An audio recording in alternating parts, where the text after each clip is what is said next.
Ladies and gentlemen, welcome to day 2 of Terrificon, August 8th, 2026. We are here on the floor.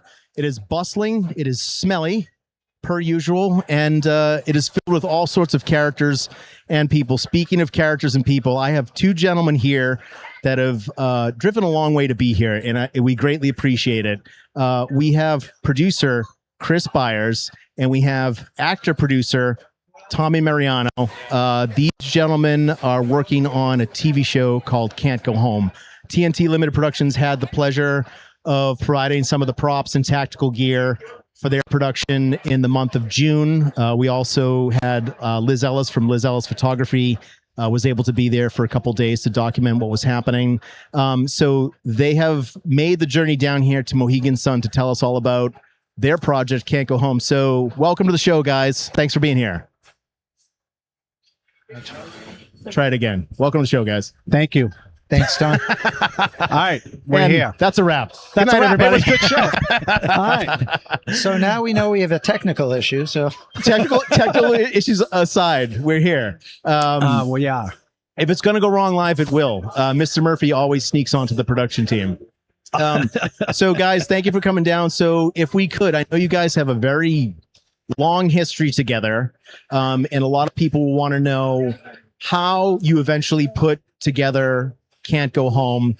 And I know you had a lot of ups and downs to get there, and some pretty serious problems that you had to go through and some hurdles to get over. I know a lot of people think, you know, you open up the internet or you see on TV and it says, oh, so-and-so just greenlit 4 seasons of whatever TV show. And people are like, wow, that's great. And they're going to start shooting in a couple months. Doesn't work that way. No. It's a long, difficult process to get anything made. You got to be in the right place at the right time. You definitely have to know the right people. So please tell us how you guys got together. A lot of I think fate really brought you guys together in a lot of different ways. And tell us how you got here today. Okay. So, wow. Once upon a time. Yeah, once upon a time. No, so I was filming a Batman movie, and we were dedicating it to the one fund for the Boston bombing marathon. And in between that, I was told that Mark Wahlberg and his brother were looking for a new movie. And I had a great idea because I used to be a fugitive recovery agent, an ICE agent, and I had an idea. My wife, yes. Tell me, how long were you in law enforcement? 21 to 41. I did 5 years with the Special Police of Boston, and then I was subcontracted out by ICE for a fugitive recovery agent. All right, so I'm sorry, I didn't mean to cut you off, but that's crucial to the Can't Go Home story. So go ahead, continue your story. So we based it slightly off my life a little, and my wife and my girlfriend at the time sat down and had some Captain and Cokes and a martini and started doing the treatment. And I had no idea what a treatment was. And then I was working at a car dealership, and Michael Green, his brother, had been part of The Departed, and said, hey, listen, let me give this to my brother and he'll make it into Hollywood form, the treatment. And I had the treatment. Didn't know what to do with it. I gave it to my director who was doing the Batman movie, and he said, hey, listen, let me write the pilot. Let me just write the pilot episode while we're doing the Batman movie. We had the pilot episode done, and this is where it all comes together. So my brother-in-law works for a law firm. They had sold the land up in Devons to New England Studios, and he said, you really need to get in touch with this guy, Chris Byers. So I called on a whim. After 100 times the phone ringing, man answered very abruptly, New England Studios. I said, hey, my name's blah, blah, blah, blah, blah. All right, why don't you come down for a meeting? Chris came down to a meeting. I was in this room with a long table. And he said, what do you have? I said, I showed him it because it was going to be a movie. And within 30 seconds, Chris said, do you have a budget? No. Do you have anything besides the script? No. He slid it back to me across the table and said, come back to me when you have a budget, and this should be a TV series. I don't know. 3 months later, I had texted Chris and I said, hey, listen, I have a pilot episode. Do you remember me? He goes, no. I said, well, I kind of look like Al Pacino. And he goes, oh, yeah, that like fugitive recovery thing. Yeah, I said, well, I have a pilot episode now. I sent it over to Chris. A couple of days later, Chris said, I'm in, and the rest has been history. Yeah. The initial meeting that Tom and I had, he slid over. It looked like a Webster's dictionary. It had to be like 18,000 pages. And I'm like, okay, it would take us 11 years to film it and about 60 days to watch this. So I think there's enough material in here, to make a really smart television series. And honestly, it could, I don't think it could have really worked as a movie. But it surely does work as a television series. So what year was this, guys? You first had the initial meeting? 14 15 or 15. Yeah. Wow. Yeah. Okay. That was the initial meeting. And I believe in 15 is when we shot the first pilot episode. And Chris wanted to see what it looked like as on the screen. We shot it with 3 lenses. I mean, for what it was worth, everybody, just like this past time that we shot it, I think everybody was so into the project and what it meant to everybody. And really, we shot it, for nothing, really. I mean, maybe 5,000, maybe that, and that was really it. So that's how it all kind of came together. When do you decide that you need the proof of concept video to kind of speed things along? And Chris, from your history and your experience, is a proof of concept something that people always want? And now in this day and age where you're able to take AI and say, make an entire storyboard. If you wanted to storyboard an entire sequence together and put it so people can see it to know what they're buying, do you think that steps like that are more important than saying this is what it's on paper and then we'll get it into a show or a movie form? No, I think, listen, everybody gets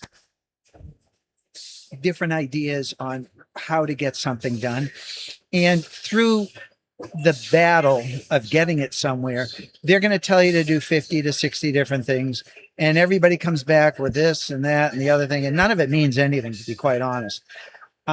The smartest thing that you can do is if you have a proof of concept and you put a script together, is to shoot it. It will tell you how your visuals are going to be, what your story looks like. And it's also going to tell you how your characters actually look and how the emotion of those characters is on screen. And that's where all the proof of concept you need is. So if you show something to somebody and they sit there and they go, yeah, this is garbage, you're in a little bit of trouble at that point. When 100 people say it's garbage, you're done. When 100 people have a split decision and then, half like, half, then you're in business at that point. Because half the people aren't going to want it because of the material it is. Half of the people aren't interested in it because it's not a love story or a Marvel story, or there's all different reasons why people want it or don't want it. Right. But I think the reality is, in my head at least, you shoot the pilot and it's still a really good way to do business. And a lot of the people don't shoot pilots anymore. They just shoot the first 6 episodes. And so I don't want to do 6 episodes. Tom and I have gone through this a bunch, and the models change every year from the big studios. Oh, we'll do 10 episodes a year, but that's not 10 episodes a year. It's 10 episodes. They wait a year. Then they take another 6 to 8 months rewriting the second season. I'm sorry. And by the time you're said and done, you're 2 years. Okay. I don't want to watch something 2 years from now. Right. I'm on to like 7 or 8 other different things, including things in my life. I want to see the first 10 episodes or 12 episodes and then have a 3 or 4 month break. And then I want to go in and hammer another 12. So, and now, Chris, I know that you've been in this business a long time. Yeah. And so speaking of like length of season, so Yep. I have always felt that there should be a minimum number of episodes done as a standard to be considered an actual season of TV. Yep. I say this all the time. When we watch TV shows that try to have car chases or any action sequences in them, and they look terrible, and it's 2026, and I watch them and I think to myself, how come every single week on the A Team or the Dukes of Hazzard or SWAT, if you watch one episode of the A Team and they have a gunfight, they have physical squibs along the ground with multiple moving vehicles, close-ups, film cameras rigged off the side of moving vehicles. Every single week, they crash cars. They're firing blanks every week. You watch action shows now, and they barely do action. There's very minimal blank firing weapons, very, very minimal like real pyro and physical things. And the old shows did 22 episodes a season. That's right. Why can't we do that now? Well, our goal is to shoot 20 episodes in a year. Okay. And however they want to distribute it, it's not up to us, but our goal will be 3 months in between shooting the first season and the second season. And the second season will have another 10 episodes, but we want to shoot all of that within a 1 year time frame. Right. Or a year and 3 months might be more realistic. Okay. But the reality is I don't think anybody should shoot 10 episodes. I think you should shoot, if you're going to do the 10, at least have the next season ready to go 3 months down the line. Right. So you're not having a year in between or whatever in between. You want these episodes fresh in people's minds. You want them to stop talking about your show at the water cooler because you're taking 2 years off. I don't think so. So, and I know a lot, so with the streamers, with the inception of the streamers and things like that, how everything is so bingeable, right? So a lot of shows will just drop the seasons all at once. But I know guys like Taylor Sheridan. I think he just dropped season 3 of Lioness. Yes, and it dropped on the 5th. So, but he's dropping one every week, right? He's not dropping the entire season all at once. That is correct. Okay.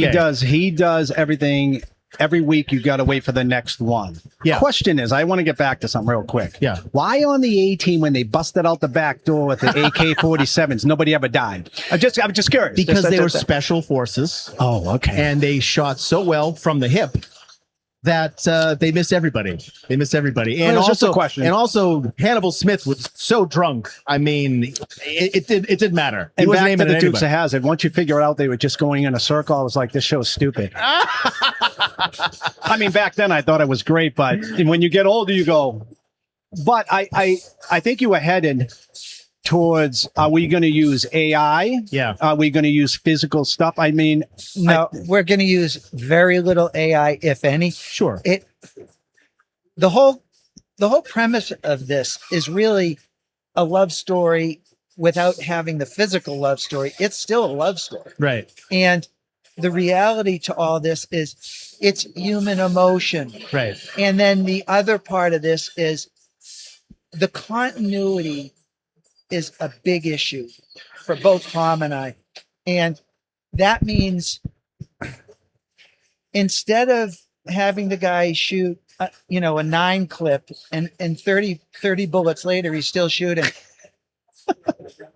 We want everything to be so exact and spot on. What we're going to do in the beginning is send all the guys to training. Yeah. And have them go through, breaking door entries and all this other Sure. stuff. I've already have the people ready to go for this, Yeah. and they're going to go through training before they ever hit the set. Right. And a lot of the guys in the former life of this industry, that's how they used to do this. Yeah. They would literally train their actors and actresses before they ever got on set, and then they'd have training as things go along. Yeah. And that's how this is going to be. and Tom, you and I talked about this. I mean, we've talked on set and we talked about how everything has to be written in right and whatnot.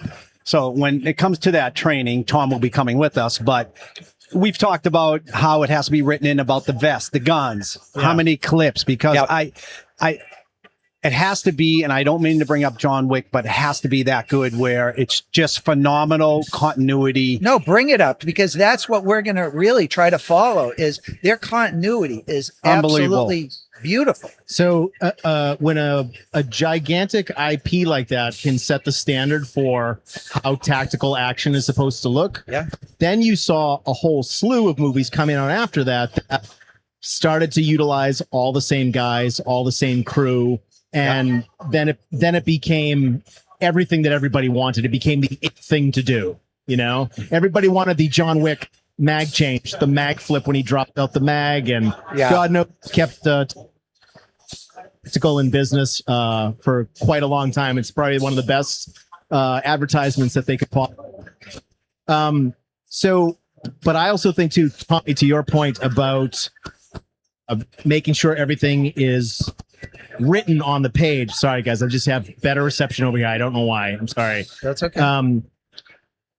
When you get too many cooks in the kitchen, a lot of these big shows that have 30 writers, you know, and a lot of the writers have no idea how any of that tactical stuff works, equipment or weapons handling, God forbid. So they're not going to write that stuff into the details. And I say all the time, it costs nothing to show a 2-second shot of the hero bending over and picking up 4 extra magazines off a dead guy's body. Nothing. Nothing. You can do one shot. You don't even have to cut it. Right? Comes into the room, picks up an AK, racks the first round, picks up 4 mags, he's out the door.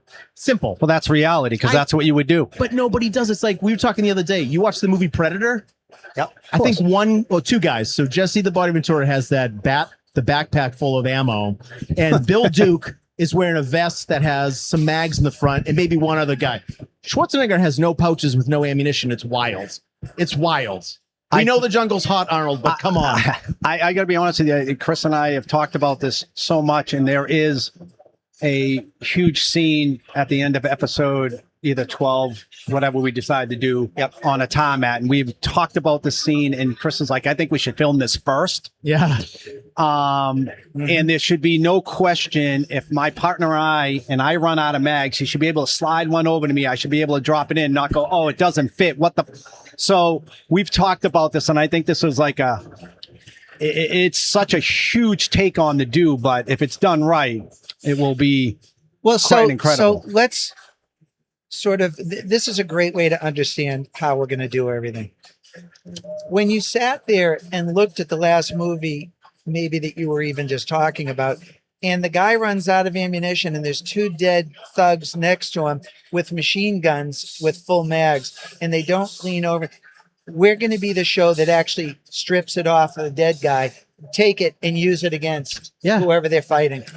And people love this stuff. Right. People love it. I love it. When John Wick did their continuity, it was just awesome to watch. So yeah, I mean, and it's the philosophy of writing. If there's a gun in the scene and it doesn't go off, you don't need it in the scene. Do you know what I mean? Yep. So if you're gonna do an insert shot of something or feature something, it has to work. If you have a character that has a backpack, I've said this forever about Indiana Jones. He never utilized that satchel. What? Never. There could have been so many ways that he could have utilized it because it's part of his kit, right? That's correct. You know, and my children, my 10-year-old twins just took a video production class last week, and I was trying to tell them, you know, and they're way ahead of all the other kids just because of, you know, the stuff that we do at home and being around me and stuff like that. Sure. And they were watching TV the other day, and they were in the other room, and I heard my daughter say to my son, Paul, what shot is this? And then Paul goes, that's a wide shot. She goes, what's that shot? He goes, what's a medium shot? He goes, but also could be a close-up. Yeah. You know, so when you teach people, you know, how to be aware of things on set and, you know, what goes into it, you're always going to have a better product, right? And I know you guys have a great team of people that you're surrounding yourselves with. You're one of them. Oh, yeah, but you're one of the team. I think the story of Can't Go Home is like Chris said, and really in the end, it's really a love story, and it's about 2 people trying to make something work where you have one that wants to make it work so bad he'd do anything, and you got his wife who wants to be able to provide for her husband and is having trouble doing that. And I think the love story and what it takes for them to conquer this together is really what the whole story is really about. I mean, it's fun to have a lot of drugs and It's fun to have a lot of drugs. Isolate that clip. Isolate that clip. Do not isolate that clip.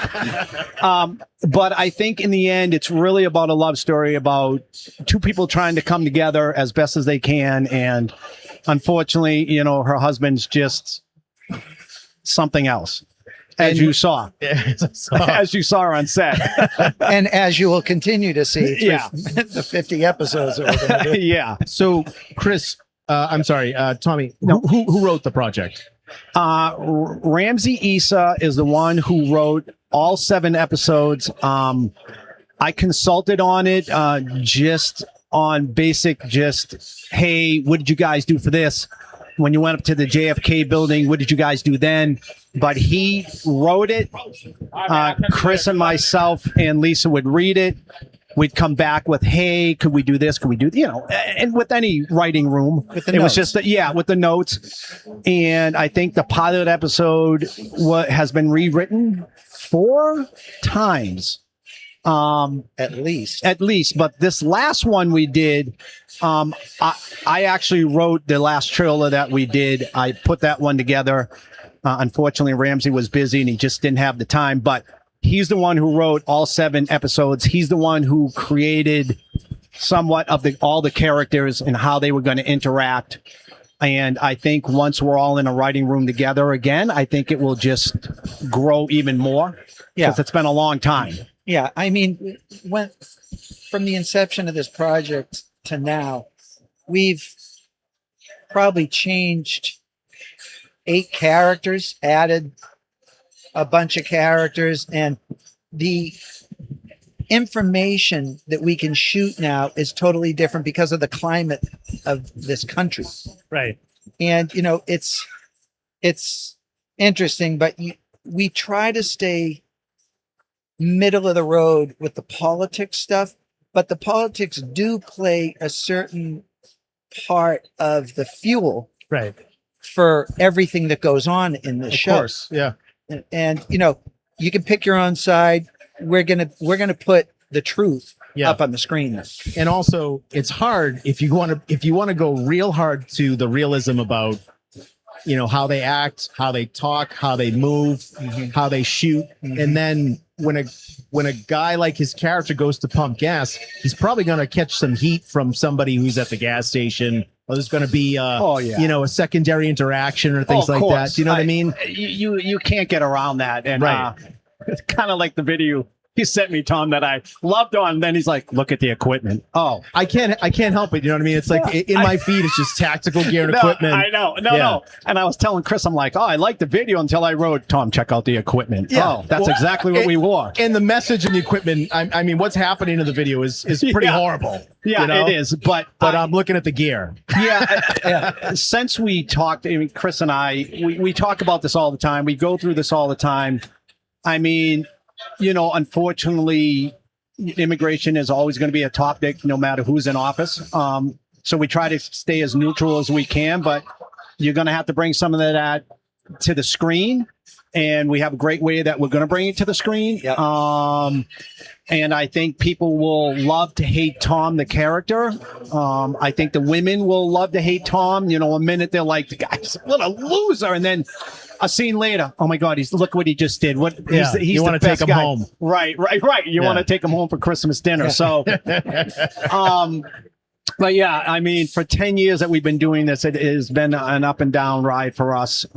Certainly we were talking to you about taking a 2-year hiatus, but so I don't know if you guys want to get into it or not. You can get into one of your major hiccups that you had along the way. If not, no problem. We'll go right on to the last time you shot the sizzle reel, last trailer. It's up to you. No, I mean, look, this whole thing's a journey, and the fact that this is still going it's sort of like the characters in the movie. It's perseverance at this point. So it was around the 4.5 year mark where we got the episodes together. We had shot a sizzle reel. We shot a test pilot just to see how the stuff translated onto screen. We were confident. We love the product. And I brought all the information and all the stuff that we had to Sony. And this is 2009, 2010, Chris? This had to be 14 or 15. no, yeah, at least 15. Okay. Almost into 16. Yeah, it was. Yeah. Actually, it was probably closer to the end of 16. Yeah. Okay. So, and forgive me, my timelines are awful, but brought it. I pitched it, presented, answered all their questions. Told because they had a lot of sort of contradictory questions, and I on purpose, I would imagine. Right. And at the end of the meeting, one of the guys who's a friend of mine comes over to me and he goes, "Oh my God," he goes, "you just killed that." And he goes, "I think that they're in talking right now, but they're gonna come out and talk with you." So afterwards, probably 15, 20 minutes later, one of the guys emerges and he goes, "Well, it's a really interesting project." And he goes, "And we're interested in taking it on." And I was like, "Okay." Yeah. Great. I mean, what do you say? Yeah. I was like, "Okay." And at this point, Tom had introduced me to a guy who We won't mention. did private financing. Yeah. And he didn't come into the pitch meeting, but he met us in the lobby afterwards. And the guy from Sony is down there and he's like, "So we're interested in financing and doing the distribution." And I'm like, "Great." Yeah. So I looked at the non-named person who met us in the lobby and I said to him, I go, "You're hearing this. We're ready to go. Do you really have the financing ready to go?" "Yes, we have the financing. We're all set." So I look back at the Sony guy and go, "Well, maybe you guys would just be interested in doing the distribution then, and we'll work out a deal and a structured deal between us for the distribution." And he goes, "We're interested." So, and just so for Yep. everybody at home that's never been in that room before, right? Yep. So what are the benefits? So it's so that they don't have as much control creatively over what you're trying to do when they're not financing the whole thing. What are the benefits? So there's definitely the controllability of the project, but it's also at the end of the project, you're not paying off studio executives Right. during your filming. Well, no, it's not a bad thing. I Yeah. mean, it's just how the industry works. It reduces our overall budget per episode by about 40 to 42%. So because how many more producers would you have to have on the payroll for a studio project like that? We would have in between 7 and 9 producers, and Okay. you'd also have in between 8 and 12, maybe even up to 14 different writers weekly on the project. And if a show grew like that and got more popular, more successful, would they add more people onto that team? Of course, Wow. the budgets go up because of them and the actors, not Yep. because of all the crew members and Yeah. the guys who are creating it. Yeah. Everybody gets paid a little bit more, but it's the studio model. You got to pay for those properties somehow. Right. And they also bring a lot to the table. Yeah. So I'm not saying what they do isn't warranted. I'm just saying there's a different way to do it. Sure. And there's also a different way to budget. So your average episode on a TV series right now is in between 7.2 and 7.6 and up. Okay. We can shoot this depending on what we get our actors for. And that will be a haggle between distribution and us on what we have to use as far as A-list actors, so on and so forth. Okay. But we can shoot this in between 3.2 and 3.6 per episode. Okay. Half of what the other episodes are shooting for. Right. Right. And we will have a lot of action in our episodes. Right. So it's just the way that we can do it without having a studio executive top heavy budget. So speaking of episodes and how that formula works, Yes. I don't know if maybe people notice it at home. So like you'll watch a series, episode 1 and episode 2 right out of the gate come out really hot, especially if it's an action show. They usually have a high profile action scene that opens up episode 1, season 1. There's a lot of money spent, a lot of toys come out. Episode 2 usually has a follow-up, something big. Then maybe they downshift. Episode 3 and 4, maybe introduce some characters, a little more plot development, less explosions, less travel. In each episode, do the budgets go down per episode, or all the episode budgets the exact same? All the budgets are the same. Okay. Yeah, it's everything is going to be budgeted out per episode. Okay. I mean, we may steal money from one because we have the availability of, maybe we ended up shooting one of them for 2.4 million. Right. But it'll all get used per episode. Okay. Yeah. Okay. All right. So it's a little bit different, and it's so honestly, it's more like things used to be filmed. Right. We won't come out with such a huge bang where we have 75 guys in a gunfight and a helicopter blowing up over their head. Yeah. We're not going to do that. The first couple episodes, there's a lot of character development and backstory. Okay. And we'll still have a lot of action, but it's not. Action is going to be over each episode during the 10 to 12 episodes that we shoot Right. per season. Yeah. But we also do not and are not planning on having a year or a year and a half in between episodes. Right. In between seasons, I should say. Yeah. What we would want to do is shoot 10 to 12 episodes per season, have about a 3 to 3.5 month break, because we'll be writing episodes for the second season while we're doing the first season. Right. And, there's going to be polish, and then there's going to be climate change and everything else that happens along with the political change, and everything that goes on will be incorporated slowly into each episode. Yeah. But, the reality is that we don't want more than a 3-month window in between first and second season. We want to start shooting the second seasons 3 to 4 months after we finish. Okay.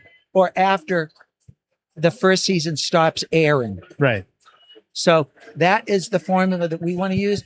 I sit and watch, and this is just my personal opinion, but I can't stand waiting a year, It's year and a ridiculous. half. It's like, why do I want to go back and watch this now? Yeah, it's like watching any of the Game of Thrones where you're like, I don't know who any of these characters are anymore. Actually, I think Severance is probably the worst one.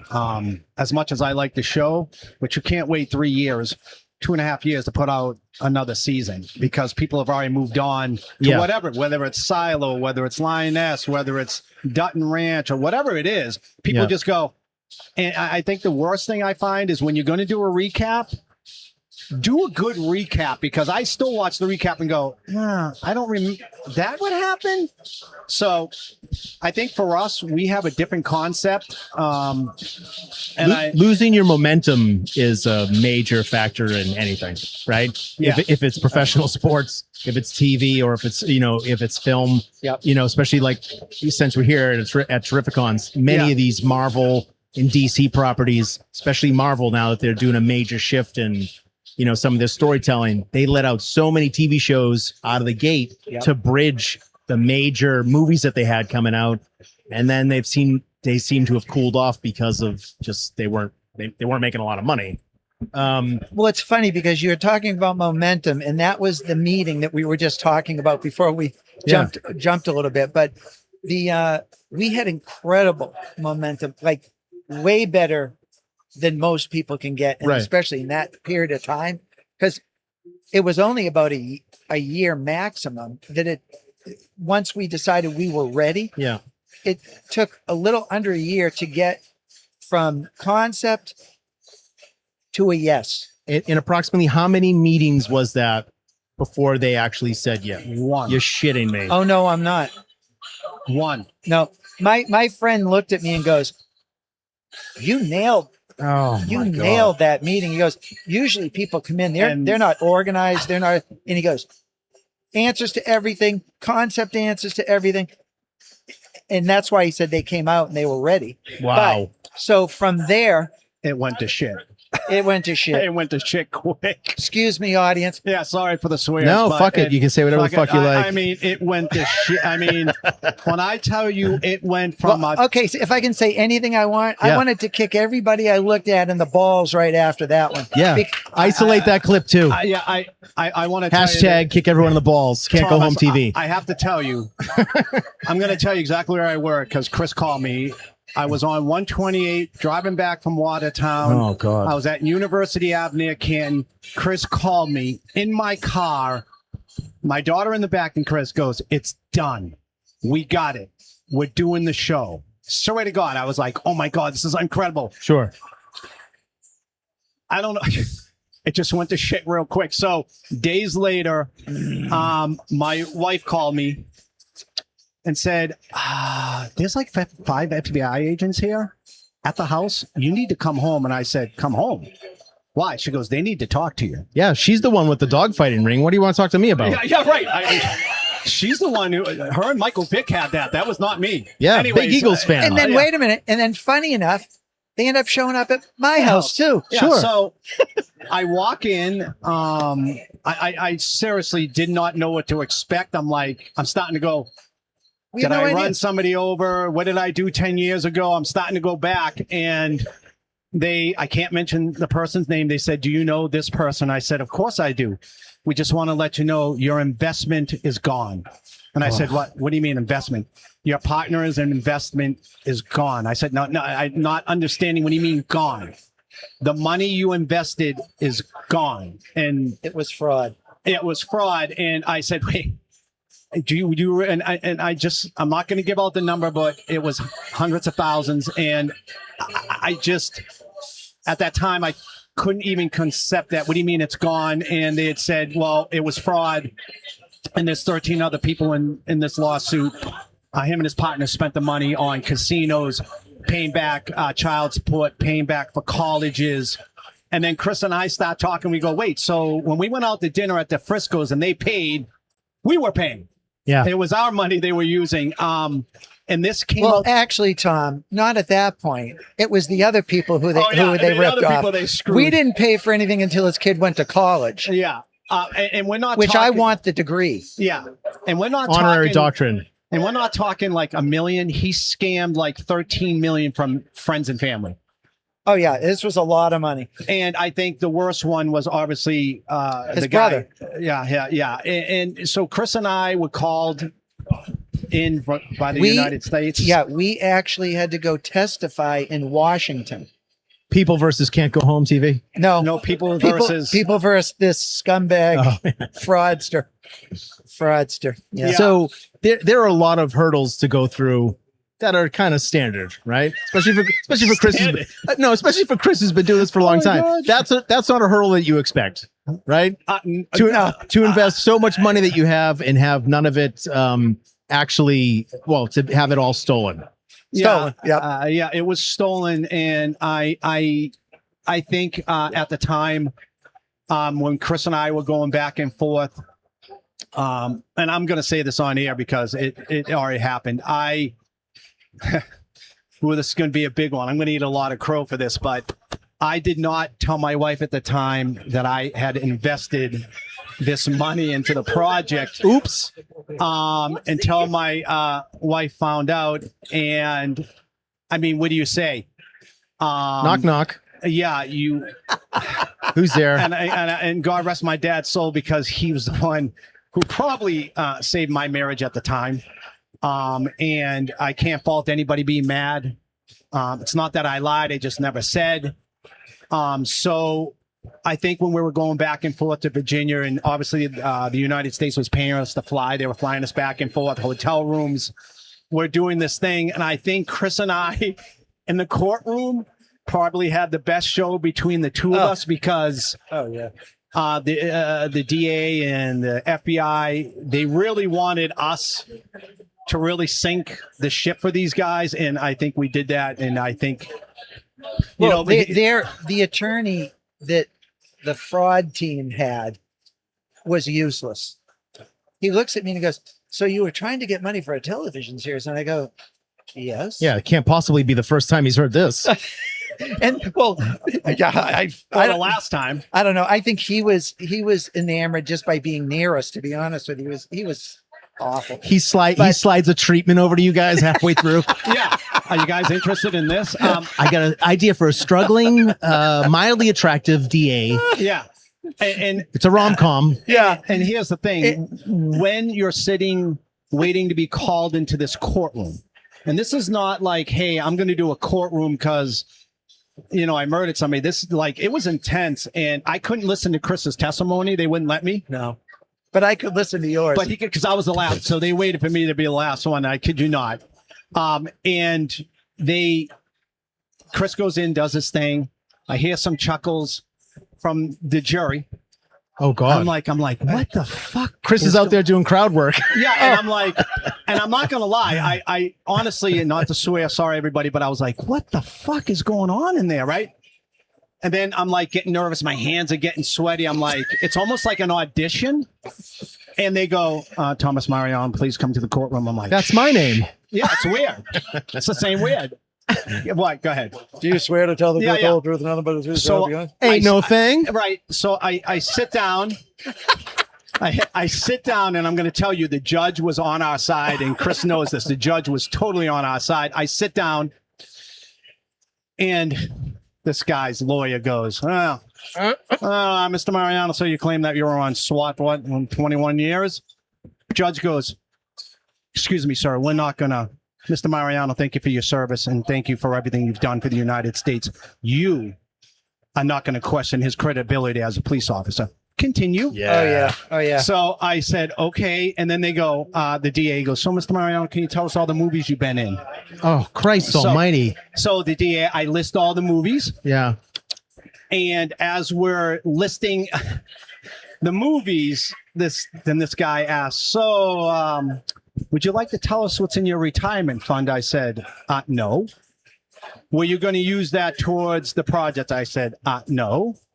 I said, but hey, since we're talking about money, I go, so what's in your wallet? The Jerry starts laughing, and then I forget they did the sound thing, so they went up to the bench to talk or something. Yeah, and then the Seinfeld bass riff played after you made that joke. Yeah, but they did this like what, static, so nobody could hear. Yeah. They did a static thing. It's a drowning out thing. They come back. I flipped to a couple of pages, and the judge just kept hammering this lawyer like.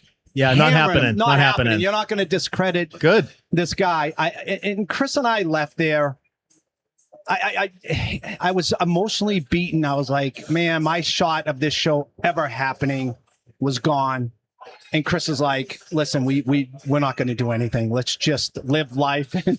Well, no, I said we're taking some time off from this because there's no way we can follow this up right away. I had a lot of repairing to do at home. I mean, Yeah, you did. yeah. So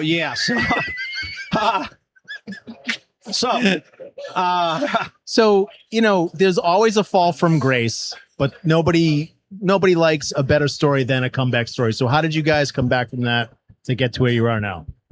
Well, actually, the first we thing stole was some money. No, we took a note from the fraud guy and we started stealing. No, We got a deal from Capital One.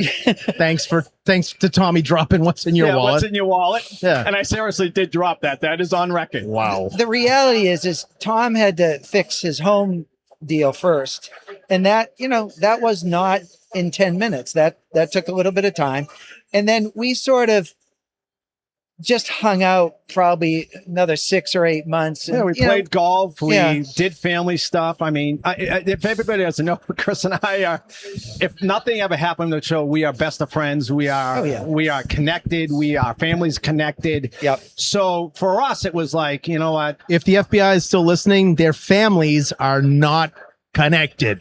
Just so you know. Even though my last name is Italian, we are not connected in any way. Strike that from the record.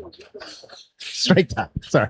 And no, it's fine. I mean, and then after a while, we wanted to redo the trailer and stuff, and then start getting back to it. Yeah. You need a little bit of time for this to cool off. Sure. I mean, even from, the debacle at Sony and everything else, so I can reapproach everybody in the time that we took off. Yeah. So now we got back to the script. The timing of everything has changed because the way the country was going has changed. Right. So we got back into script and started throwing a bunch of different ideas.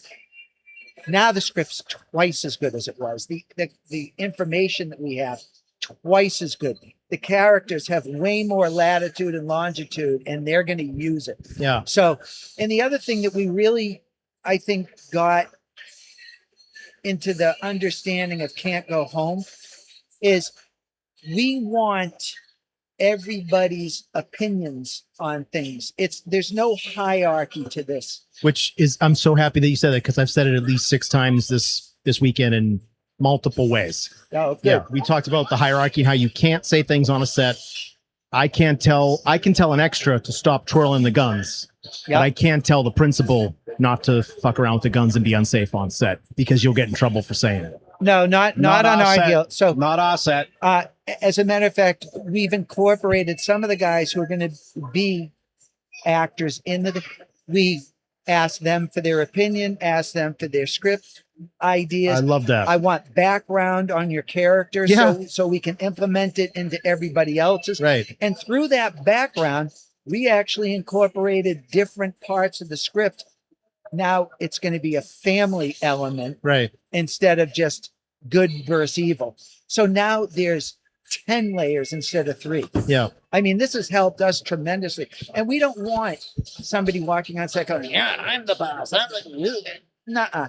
There's no hierarchy. Yeah. Everybody is a viewer. Yeah. And that's what you got to remember. Yeah. And I think, Tom, like you and I discussed, you will be involved in the training. You will be involved with the weapons. You will be involved, because you and I have talked about that. Yep. Like my little finger not on the trigger.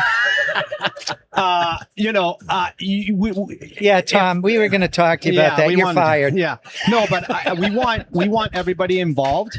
Yeah. Because I think everybody has a say, and all it takes is one person to come up with one little good idea that changes the whole thing. So it's incredible, because I mean, so I've been doing this since I was 10, and I say 10 because it's the first time I actually put paper into a typewriter, and I would like write them long form. My mother would type out scripts. So I've been doing it for a long time, but I've always wanted everybody to pitch in with ideas, and sometimes some of the greatest shit that we've ever done has because somebody said, let's do it like this. Yeah. Or I will come out and say, we got a problem. Somebody can't show up. We need to literally write ourselves out of this box right now. Pay attention, boys. I'm right here. And then, I don't know what you're talking about. Did you put that green suit on? Oh, wow. And then say, we need to write ourselves out of this. How do we do it? And some of these people right here, like we've had some like great challenges, and we have not had the luxury of having, multiple day holds on locations. Like it's spent a lot of favors and things like that. Sure, sure. It was your post after we shot the scissor reel, and you made this wonderful post about everybody being involved, and if there's a problem, everybody solves it. Yeah. If there's a location problem, everybody solves it. And I think that was a true testament. And you were talking from the heart, and you were talking about, hey, I was just on this set and we had a problem, we solved it. Yeah. And that's what it takes to do this stuff, because if you don't have a team, and I think the crew is always sometimes left out, but if you don't have a great crew, then you got nothing. Yeah. It doesn't matter how good the actors are, because the crew is everything. The props are everything, special effects, everything. Everything is important on the set. It doesn't matter what it is, because it can be in one shot and then that same shot over, and it cannot be in it. You need everybody worrying about continuity, worrying about their job. You need people who are good at it. Yeah. I'm going to tell you a funny story. Okay. So I was working on this movie, Van Wilder. Yep. I hope it's not the Van Wilder story you told me last time we were together. Oh, it might be. It might be. It might be. No, it's not that one. There's a lot of stories from Van Wilder. So we were doing this shot, and whoever's seen the movie, they remember the bulldog in it. Yeah. So this is before the scene with the bulldog behind the door. So they had a shot of the bulldog with a bunch of prosthetic balls hanging to the floor. Right. And so they did the shot, and then they had to do the shot again because they missed something. Yeah. So they took, you always have 2 or 3 animals. So they took another dog and they put it in the scene. And I go, hey guys, wait, something's wrong. And the director looks at me and goes, no, shh, quiet. And then the DP looks at me, Chris, quiet. I go, very good. And, we were all friends. Right. So there was nobody being a jerk. Yeah. But they weren't catching the gravity of what I was getting ready to throw down to them. So I let them do the shot and they completed the shot and they go, so Chris, what was the problem? And I go, well, if you didn't realize it, that was a female dog and you didn't put the balls on the female dog. Wow. So Wow. everybody did the head slap. I'm not an animal trainer, guys. But I play one on but TV. you are. But you are. This jar of peanut butter says otherwise. Yes. Yes. The chunky Jif peanut butter. Christ. I need Jif. So anyway, Yeah, but but people suffer in silence, So we had a guy on today who was one of the actors in Aliens, one of the warriors from Aliens. The guy that comes up out of the water behind the girl, and there was only a couple guys that were in it. They just kept reusing him over and over and over again. But he said the same thing. We had the same conversation. They had him rigged up in a harness when he's supposed to drop down from the ceiling, grab one of the guys and get pulled up. Sure. They had him up on a harness for 45 minutes because they were working on something down on the ground. Well, he lost feeling in all of his appendages from the waist down. And he's sitting in this giant suit, sweating to death, hasn't hydrated because in order for him to, of course, nobody builds in a way for these guys to go to the bathroom, which is nuts, right? Sure. And so he's suffering in silence, hasn't hydrated, no feeling in his appendages, and he doesn't want to say anything to anybody because he's afraid he's going to get into trouble. It's crazy. Tom, I'm afraid of heights. Why am I up on this gantry? First time I met Chris, had him up on a lift 40 feet up high in the set, and he was shooting down this big set. But And I had to shimmy across a 2x4 to get to the set. yeah, but I mean, if you do it, you do it. We love it. It's our passion, and that you suffer for your passion. Look at and he's still here. Listen, I suffered in a bat suit, so I know what it's like to suffer. But Make a hatch to pee. You're a multi-billionaire, Bruce Wayne. It does. Yeah. Mine had a. Yours did, but they had to wait to get to Ben Affleck's Batman before they actually put one into those suits. Wow, it's crazy. But this is all the evolution of the industry too. Yeah, and the being afraid of everything has become way less of a hierarchy now, because you actually do care about the actors. You do care about the people. You want them to have some sort of comfort. Nobody cared about me on set. Yeah, you're not an actor yet. So anything else? I'll end you right now. So speaking of Tommy acting, guys, can we cue up? Is this a good time to cue up the trailer? Sure. All right. Cue up the trailer. They're going to cue up the trailer right now. Thank you for your trash. Thank you very much. Did that guy just spit on? Here we go. Dos. Y salen esta noche. No mañana ni pasado mañana, esta noche. ¿Ok? El puerto de Boston está listo. Y si tienes algún inconveniente, me avisas. ¿Mm? Antes de tomar cualquier decisión. ¿Ok? ¿Y Tom? No. A él no. Tom no se toca. Fuck, we had him. No, we fucking didn't.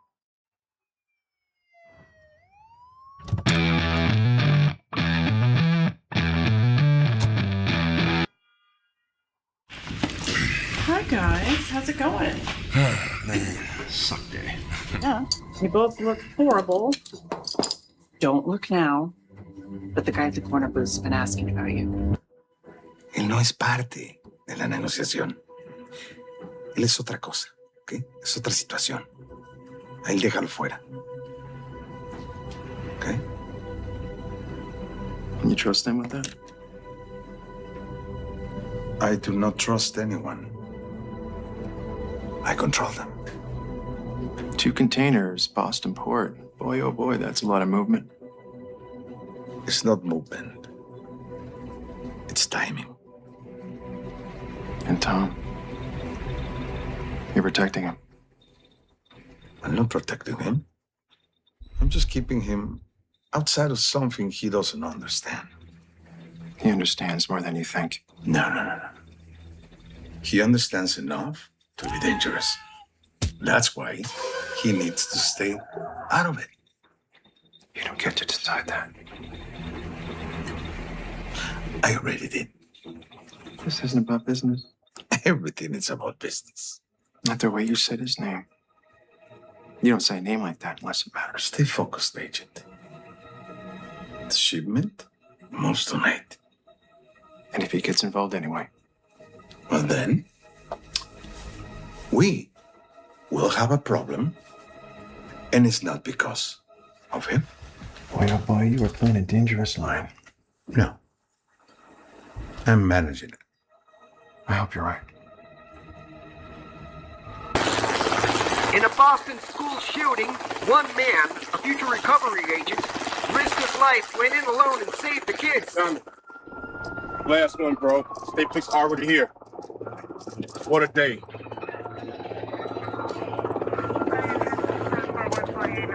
I stayed under the desk like you told me to. Perfect.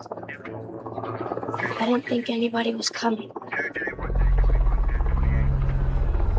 Were you scared? If he gets pulled into this, you won't be able to keep him out. We will see. There's a lot of protesters, so we gotta get around them. Tom? Yeah. Hey, that was you. Westbridge Elementary. Yeah. What about it? Partner's daughter was inside. He couldn't get there. Traffic lock, radio chaos. The guy was losing his fucking mind. You in it anyway. Someone had to. Nah, not like that. Not like that.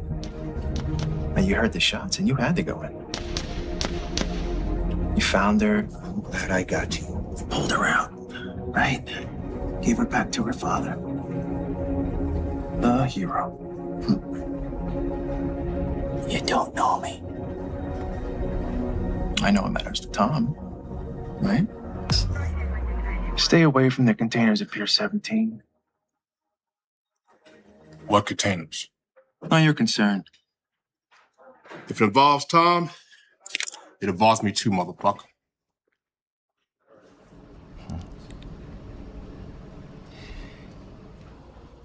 You touch that shipment, you don't walk away clean. Yeah? Got it. Shit. I hope you do.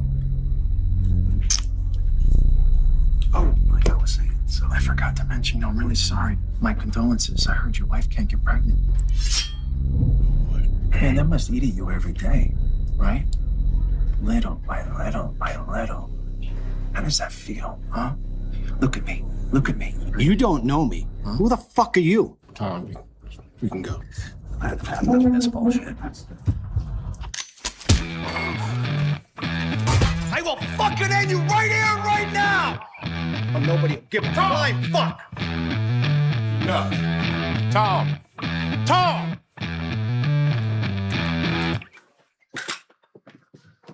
The fuck out of my fucking bar. I know.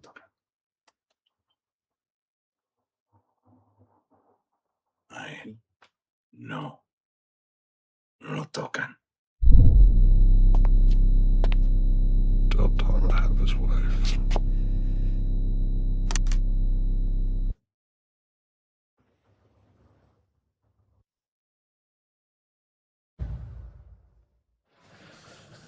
Oh, God.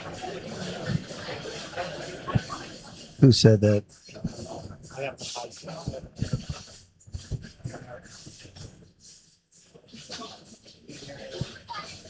Hello. Okay, thank you. Okay, there it is. The trailer for Can't Go Home. Tommy does not have audio on his microphone. Wait, I do now. Okay. Thank you. Chris live? I think so. Okay, All right, we're live. fantastic. Yeah, great. All right. Well, there it is. Thank you so much. So Tommy, before we wrap this up, do you want to give a shout out to any of those people that we just saw on TV? Oh, I give a shout out to everyone. Charles D. Clark, Mike Emery, Anthony, Johnny, everybody in our crew, yourself, your company, Chris, Ralphie coming all the way from California to shoot this over a weekend. My cousin, my daughter, they were all in it. Everybody did a wonderful job. It is just when people are willing to do things for free because you're like, hey man, I need your help. I can provide food. I'll provide everything else, but I need your help for this weekend. And there wasn't one person who didn't say, okay, when can we start? Right. And seriously, I would thank everybody that was involved. The hair, makeup, I mean, everything. Everybody who gave us a location. Unbelievable. Just unbelievable. So just quickly before we're going to wrap it up. So what are the next steps for you guys? Where do you hope is going to happen from here? TNT Productions will fund Can't Go Home. Yep. Starting tomorrow, we'll accept the first check. Okay. Yeah, I've got funding groups that I'm talking with, and I guess they just cleared a couple of hurdles contractually. So in the next few weeks, we're going to have some serious conversations about money that's coming to Massachusetts to film. Okay. Yep.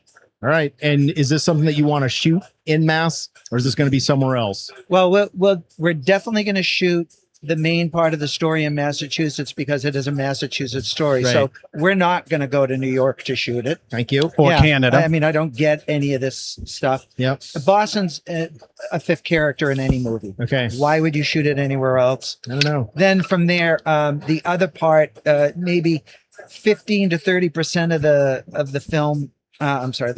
This television series will be shot most likely in Mexico City. Okay. All right. Yep. Hey, I got my passport ready. I'm ready to go. Oh my God, Darth Vader's just passed us. Yo tengo el gato en los pantalones. I just said I have a cat in my pants. I'm sure it'll come into play in any television production situation.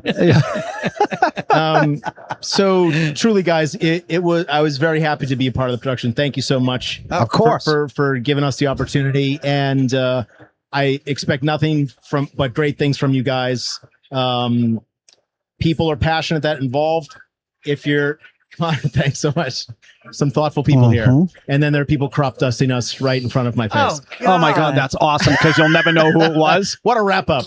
You'll never know who it was. So great production team. So thank you to all those guys and girls that worked so hard on those 2 very hot days in June. It was fantastic. Right? Yeah. And Tommy, do you want to plug anything like where people can find the trailers or your Facebook page or Instagram? Right now, I mean, you can go to Can't Go Home on Facebook or On Edge Productions, TNT Productions. It is up on YouTube. It has about 8,000 views right now and 100 comments since we put it up. So, everybody who's been following us, it's been a pleasure to do, and I can't wait until it's actually out and we can come back here and talk about it again. And by then we're going to need, security, so obviously we'll get it. And so what is that? Why is Liz in? I know that's what they do at home. That's weird. I was just going to tell you about that. Yeah, it's weird that they do that stuff at home and they brought it here. I don't know. But the good thing is they live stream it and they make a little side money. You know? Okay. It's healthy. Somebody watches that? It's a healthy outlet for them. But why are you taking what you do in the bedroom here? It's a safe space. All right, whatever. All right. It's a safe space. There's nothing safe about that. So can I ask you guys for a favor? Absolutely, 100%. So in a perfect world, the show gets picked up, it gets rolling, it gets some momentum. It's going to happen, of course. When it does, will you come back to Terrificon? 100%. And will you do like a Can't Go Home 100%. 100%. I would do it. So I want your people down there signing autographs along with everybody else at this event. Oh yeah, we're signing autographs now. What are you talking about? The gentleman that came and put his arm around me there with the silver hair, that's Mitch Halleck. He's the one who runs Terrificon. I would absolutely 100% have your booth next to our booth. And we do this because we're not doing this without you, as you know, your Tom. booth is going to be behind our booth. Yeah, absolutely. Yeah. But we're not I'm used doing to being this in the rear with the gear, so it's okay. But we're not doing this without you. You know that. When I go out with a party of 7, I'm the trunk monkey that's in the back. Well, watch out for the dog. Sorry. But yes, we would have our booths together, and at 100% we would come back. Thanks, man. Because you know what? You have to give back. You need to know where you came from. and I'm not going to charge to have a picture taken or sign something, whatever. I am. Okay, he is. I will not. Yeah, $250 for a selfie, $450 for over the pants stuff. Yes. Seems like a totally acceptable rate.